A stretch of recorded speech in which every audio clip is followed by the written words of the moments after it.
From Manila streets to Golden Buzzer.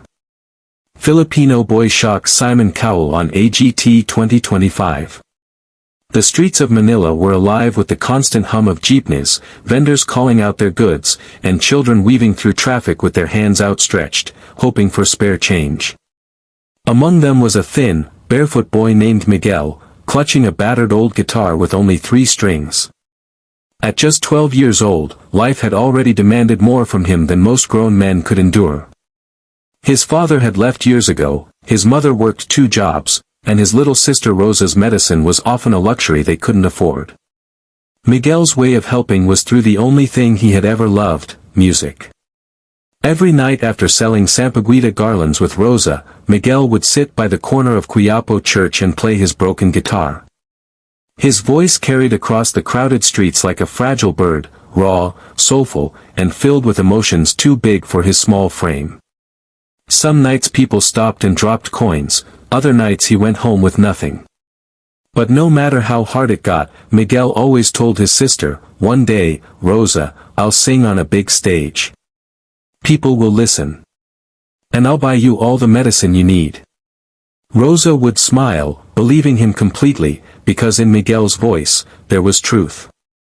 One humid evening, fate intervened. A foreign tourist, an American woman, happened to pass by. She stopped dead in her tracks when she heard Miguel sing a haunting version of an old ballad. Tears welled in her eyes as she listened. Afterward, she approached, pressed a crumpled bill into his hand, and whispered, "Your voice belongs on a world stage." Miguel bowed shyly, not realizing those words would change his life.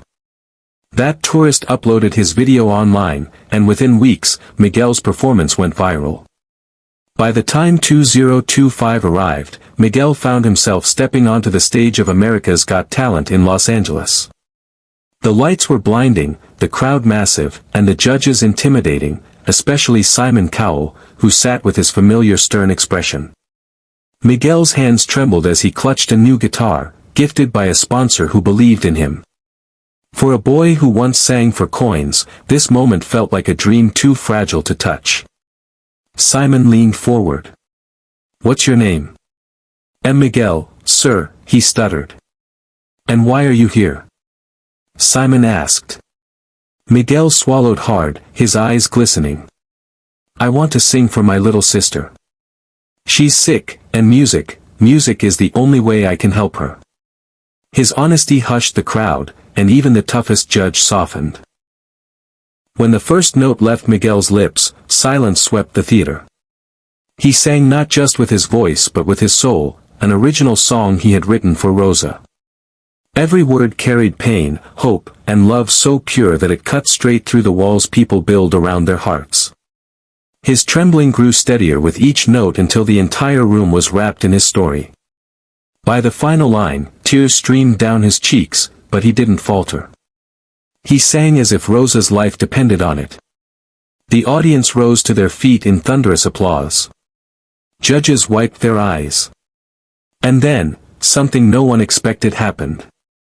Simon Cowell, known for his brutal honesty, leaned back, visibly moved. He didn't just smile, he reached forward and slammed the golden buzzer. Gold confetti rained down as Miguel covered his face in disbelief. He dropped to his knees, sobbing, as the crowd cheered louder. Backstage, he hugged Rosa and his mother tightly. "You see, Rosa? I told you I'd sing on a big stage," he whispered, his voice breaking. But the most profound moment came later that night. As Miguel sat quietly, overwhelmed by the whirlwind, Simon approached him backstage. Unlike the stern judge everyone knew, Simon looked fatherly, almost protective. He placed a hand on Miguel's shoulder and said softly, "You reminded me tonight why we do this. Don't ever stop singing. The world needs your voice." For Miguel, those words were more valuable than the golden buzzer itself.